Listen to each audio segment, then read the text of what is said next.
Relationship में झगड़ों से कैसे बचे, 6 आसान तरीके मैं आपको बताने जा रही हूँ। नमस्कार दोस्तों, आज का टॉपिक लिखना मेरे लिए बहुत इजी रहा क्योंकि यह वीडियो ज़्यादा से ज़्यादा उन लोगों के लिए है जो किसी लव रिलेशन में हैं या शादी के बंधन में बंधे हुए हैं। और क्योंकि मैं शादीशुदा हूँ इसलिए इस टॉपिक पर डीपली लिखना मेरे लिए संभव है।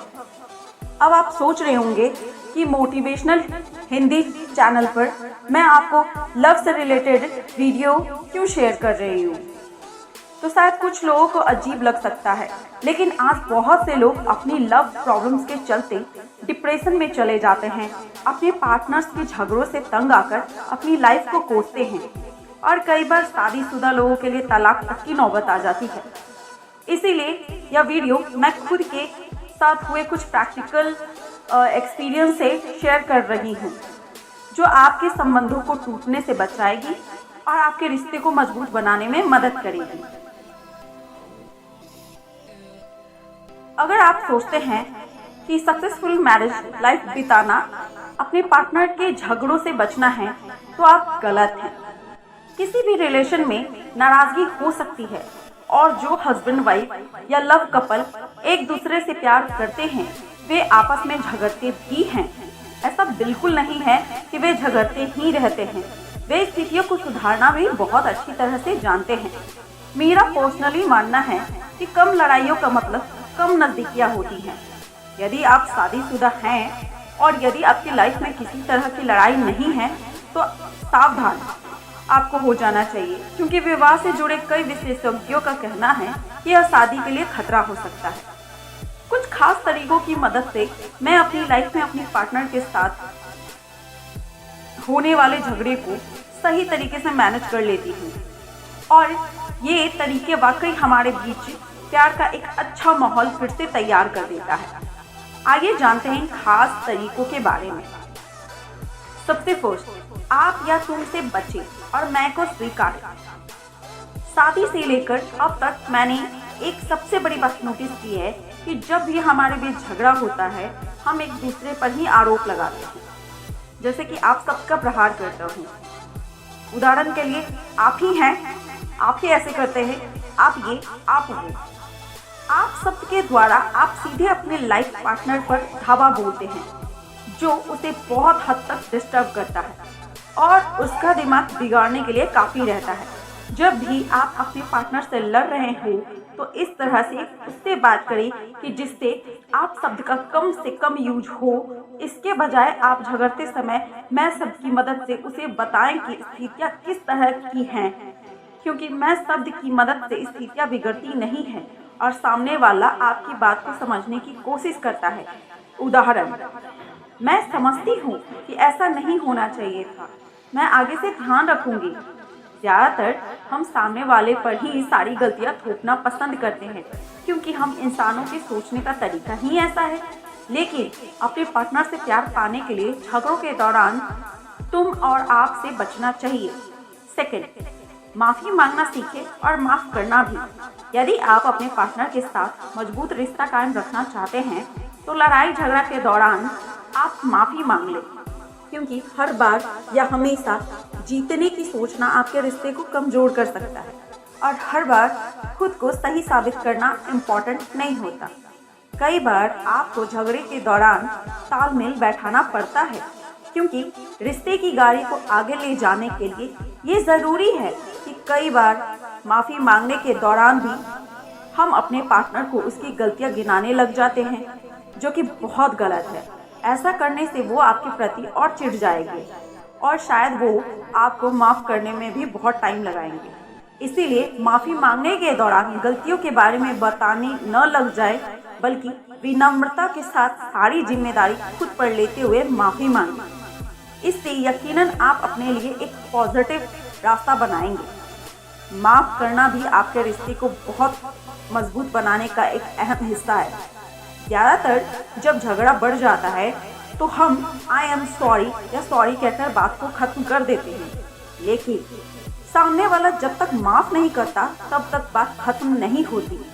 कई बार माफ़ी मांगने के बाद झगड़ा और बढ़ जाता है, इसलिए माफ़ी मांगने के बाद सामने वालों को माफ़ी देना सीखना होगा।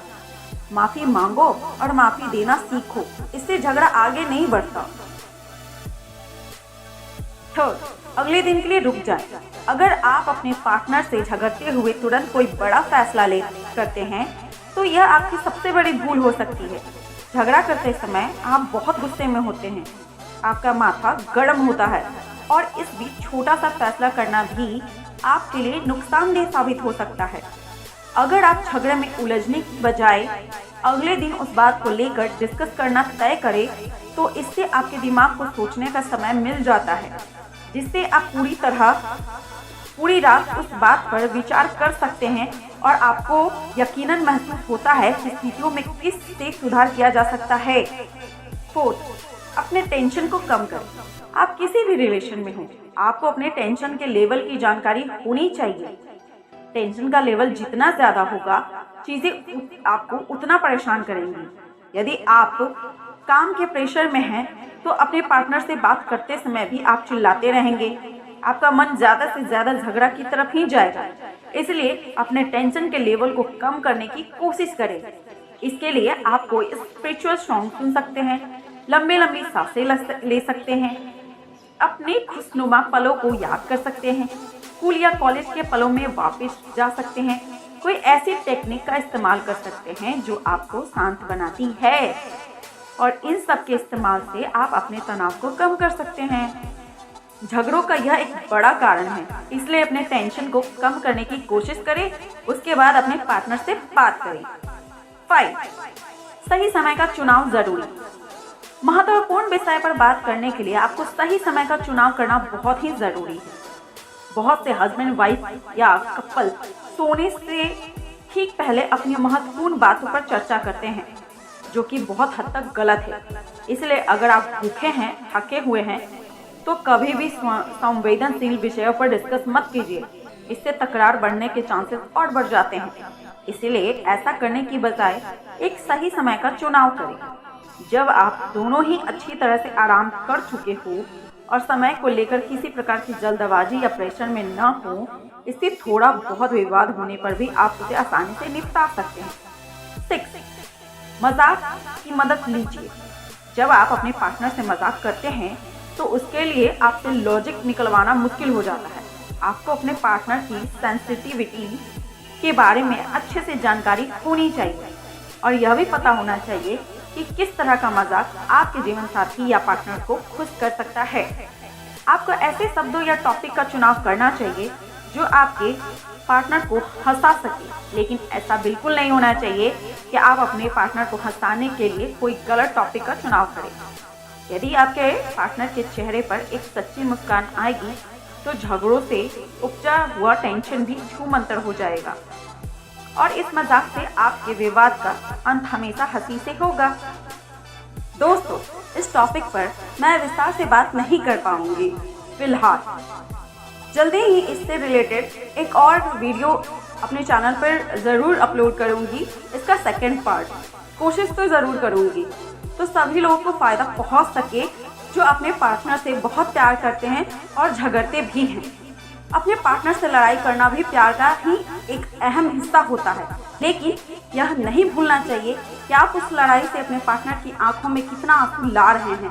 आप कभी भी अपने पार्टनर को रुलाकर जीत नहीं सकते, इसलिए हमेशा कोशिश कीजिए कि आपकी यादों की डायरी में खुशी के ही पल हो, प्यार की ही खुशबू हो और बस नाम के लिए थोड़ा सा झगड़ा हो जो आपके चेहरे में मुस्कुराहट लाता रहे।